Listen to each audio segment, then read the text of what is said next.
Hello friends, स्वागत है आपके अपने YouTube channel the edu centre में। आइए दोस्तों, आज हम देखते हैं बिहार दरोगा की 7 नंबर सेट। इससे पहले 6 सेट पूरा हो चुका है, 7वां नंबर सेट है। यदि आप इस चैनल पर नए हैं तो चैनल को सब्सक्राइब जरूर कर लें। तो पहला क्वेश्चन मैथ का है, तो मैथ हम लास्ट में देखते हैं और टेलीग्राम पर हम मैथ का आंसर भी दे देंगे, इसके सोल्यूशन डाल देंगे। आप वहाँ से अब मिला मैच करवा सकते हैं। बाकी इसका PDF भी टेलीग्राम पे आपको मिल जाएगा। टेलीग्राम का लिंक डिस्क्रिप्शन में दिया हुआ है। तो जीएस का पहले से स्टार्ट करते हैं।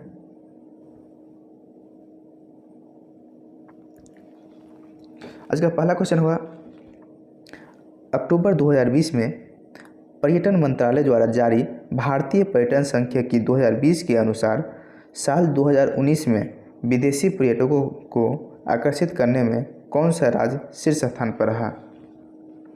तो इसका सही आंसर हो जाएगा तमिलनाडु।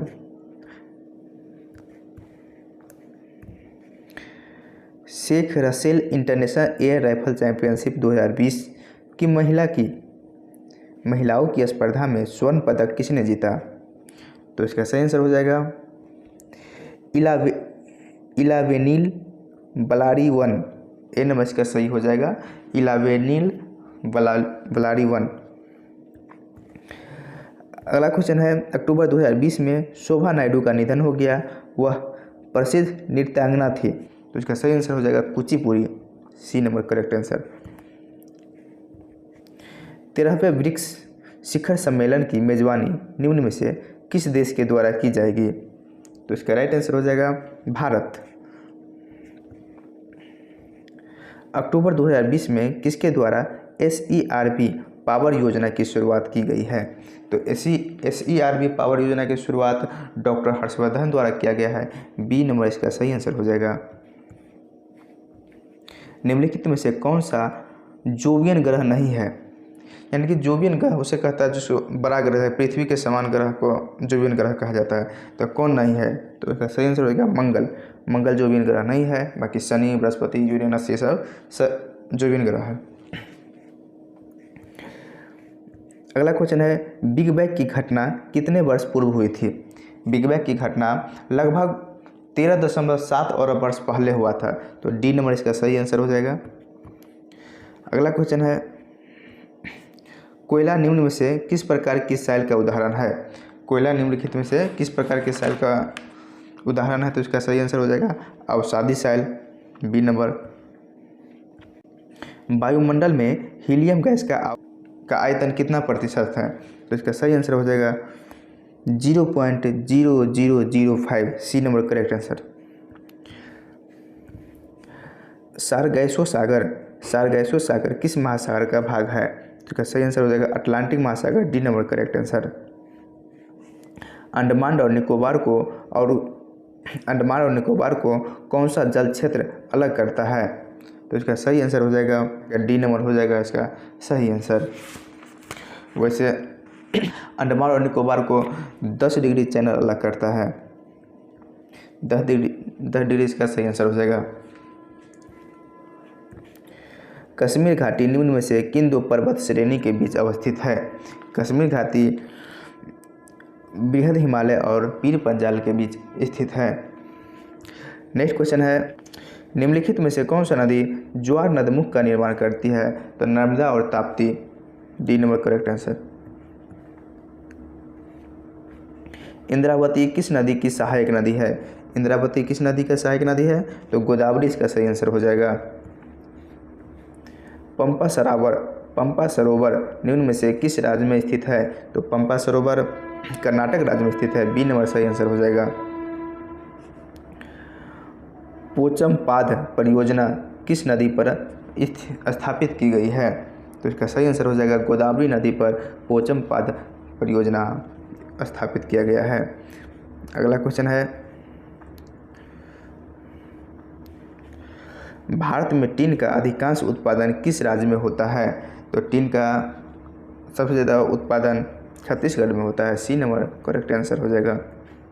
भारत का मैनचेस्टर किसे कहा जाता है? तो भारत का मैनचेस्टर अहमदाबाद को कहा जाता है। निम्नलिखित भारतीय राज्यों में से किस राज्य की सीमा भूटान से नहीं लगती है? भूटान से किसका सीमा नहीं लगता है? तो यहाँ ऑप्शन के अनुसार इसमें से हो जाएगा कोई नहीं, क्योंकि अरुणाचल प्रदेश, असम और पश्चिम बंगाल सभी का सीमा भूटान से लगता है। अगला प्रश्न है, महावीर ने अपना उपदेश किस भाषा में दिया था? तो महावीर अपना उपदेश प्राकृतिक भाषा में दिया था और गौतम बुद्ध पाली में दिया था। द्वितीय बौद्ध संगीति किसके शासनकाल में आयोजित किया गया था? तो कालाशोक के काल में द्वितीय बौद्ध संगीति का आयोजन किया हुआ गया था। शुंग शासकों ने अपनी राजधानी कहाँ स्थापित किया था? शुंग शासक अपनी राजधानी विदिशा में स्थापित किया था। B number correct answer. Chedi वंश का संस्थापक कौन है? चेदी वंश का संस्थापक कौन था? तो इसका संस्थापक महामेघवाहन। B number correct answer.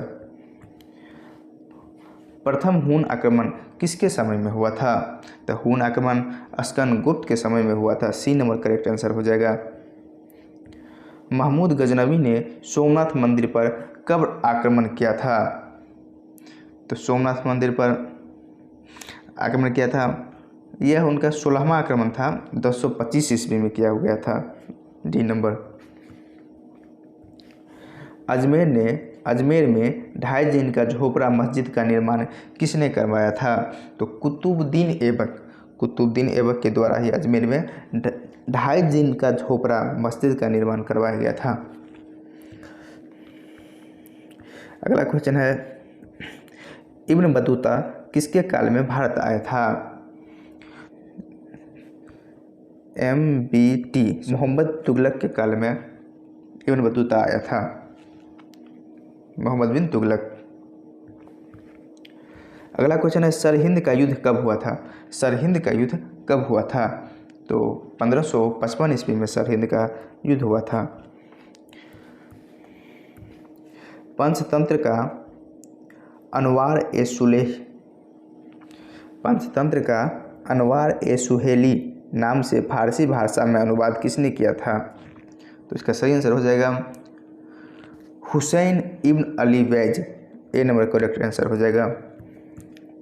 अगला क्वेश्चन है, निम्नलिखित में से किसे मुगल बादशाह द्वारा निजाम उल मुल्क की उपाधि प्रदान किया गया? तो इसका सही आंसर हो जाएगा चिनकिलीज खां को मुगल बादशाह के द्वारा निजाम उल मुल्क की उपाधि दिया गया था। अस्थाई बंदोबस्त व्यवस्था किस वर्ष लागू किया गया था? तो 1793 ईस्वी में अस्थाई बंदोबस्त की व्यवस्था लागू किया गया था। सार्वजनिक समाज की स्थापना किसके द्वारा किया गया था? तो महादेव गोविंद रानडे के द्वारा सार्वजनिक समाज की स्थापना किया गया था। मद्रास की संधि किसके बीच हुआ था?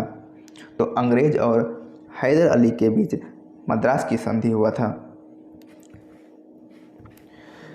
नवजीवन समाचार पत्र के संपादक कौन थे? तो महात्मा गांधी नवजीवन समाचार पत्र का संपादक था।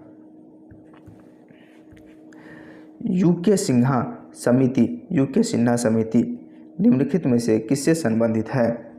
तो इसका सही आंसर हो जाएगा सूक्ष्म, लघु एवं मध्यम उद्योग से। दोस्तों, यदि इस चैनल पर आप नए हैं तो चैनल को सब्सक्राइब जरूर कर लें ताकि अगला सेट आपको आसानी से मिल जाए। तो ये देखते हैं अगला क्वेश्चन क्या है। कागजी मुद्रा या कृत्रिम मुद्रा आर्टिफिशियल मनी क्या है? तो विशेष आहरण अधिकार का सही आंसर हो जाएगा। केंद्रीय बजट में पूंजीगत प्राप्तियों के अंतर्गत निम्न में से कौन शामिल नहीं होता है? तो इसका सही आंसर हो जाएगा निवेश। इसका सही आंसर हो जाएगा राजकोषीय घाटा है। राजकोषीय घाटा क्या है? तो इसका करेक्ट आंसर हो जाएगा बजटेरी घाटा प्लस उधार एवं अन्य देयताएं। सी नंबर इसका सही आंसर हो जाएगा। जब कोई देश अपनी मुद्रा का अवमूल्यन करता है तो इसका प्रभाव होता है। इसका क्या प्रभाव होता है? तो निर्यात सस्ता हो जाता है और आयात महंगा हो जाता है। तो इसका सी नंबर इसका सही आंसर हो जाएगा। क्या मतलब अवमूल्यन करता है, अपने अवमूल्यन करने से होता है निर्यात सस्ता हो जाता है और आयात महंगा हो जाता है। आज़ादी के बाद से अब तक कितनी बार भारतीय रुपयों का अवमूल्यन डिवैल्यूएशन किया गया है? तो 3 बार। आज़ादी से लेकर अभी तक 3 बार भारतीय मुद्रा को अवमूल्यन किया जा चुका है। विदेशी मुद्रा भंडार फॉरेन एक्सचेंज रिजर्व्स के अंतर्गत शामिल होते हैं। यानी कि फॉरेन एक्सचेंज रिजर्व के अंतर्गत क्या क्या शामिल होता है? तो विशेष आहरण अधिकार SDR, IMF के पास रिजर्व कोष, स्वर्ण भंडार, विदेशी परिसंपत्तियाँ, यानी कि सभी डी नंबर इसका सही आंसर हो जाएगा। 1, 2, 3 और 4।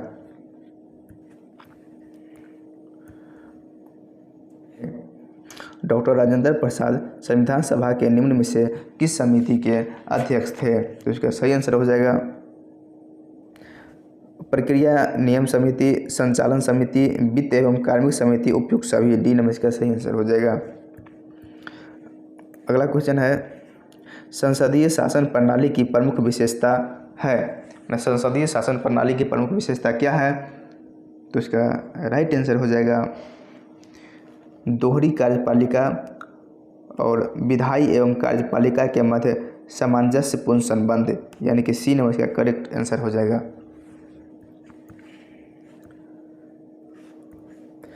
निम्न में से कौन सा कथन मूल अधिकारों से संबंधित सही नहीं है? माने मूल अधिकार से कौन सा कथन सही नहीं है, मूल अधिकार से संबंधित नहीं है? तो इसका सही आंसर हो जाएगा ये असीमित नहीं है, ये अस्थाई नहीं है, ये वाद योग्य होते हैं, यानी कि इनमें से कोई भी कथन सही नहीं है। मतलब इसका सही आंसर डी हो जाएगा। नेक्स्ट क्वेश्चन है, एक अनुच्छेद जिसके बिना संविधान अर्थविहीन है, यह संविधान की आत्मा और हृदय है, BR अम्बेडकर का यह कथन किस अनुच्छेद से संबंधित है? तो यह आर्टिकल 32, यानी कि BR अम्बेडकर जी ने आर्टिकल 32 को संविधान का कुंजी कहा है, आत्मा कहा है। और वैसे संविधान का जब किसी का नाम न हो, सीधे पूछेगा संविधान का आत्मा किसे कहा जाता है, तो प्रस्तावना को, और ऐसे पूछेगा BR अम्बेडकर जी ने संविधान का आत्मा किसे कहा है, तो आर्टिकल 32 को। तो दोस्तों ये था आज का सेट। यदि आपको अच्छा लगे तो शेयर करें, लाइक करें, और चैनल पर नए हैं तो सब्सक्राइब जरूर कर लें। धन्यवाद।